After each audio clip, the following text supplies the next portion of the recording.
Malliotakis. Her district is there in New York City. Congresswoman, thanks for taking time for us. I want to get your reaction first to these new busloads of people arriving in Manhattan today. Look, as a daughter of a Cuban refugee, I feel for these Venezuelans that are trying to come to this country for a better life. Democrats should learn, by the way, about the policies that they're fleeing. All that socialist spending, all that inflationary spending, all the packing the Supreme Court, all happened in Venezuela. That's how they destroyed their country.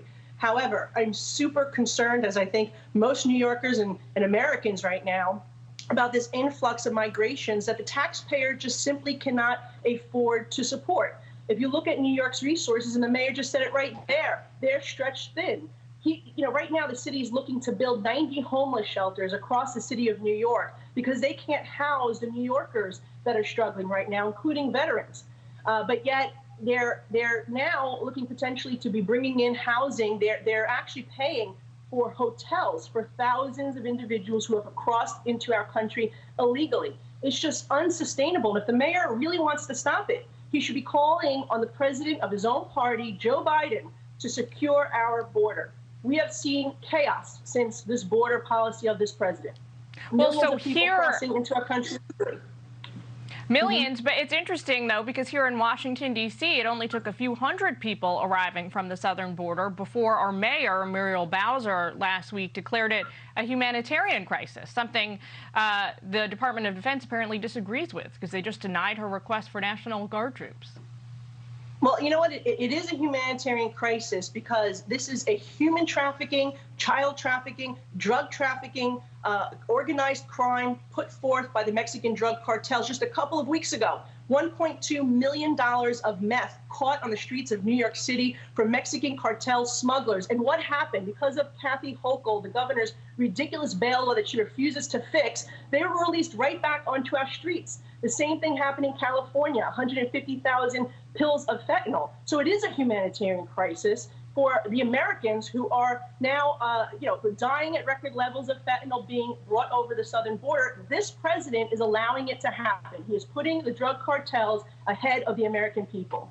So what do you think about Greg Abbott's decision to send people to your state, to your city? Do you think it's the right call based on just what you laid out?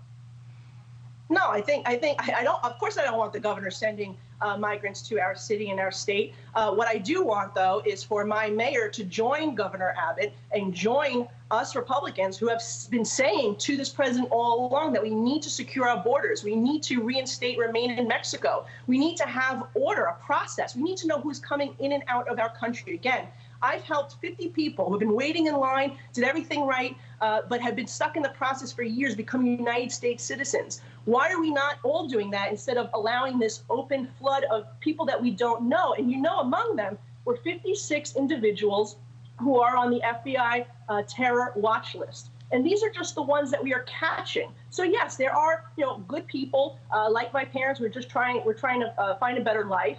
But then there are those nefarious actors that are slipping in the cracks. And the other thing I will point out, when immigrants came decades ago, they came to work hard. They contributed. They didn't look for housing from the city. They weren't looking for any type of handouts like in New York, where you have free college being offered, free health care being offered.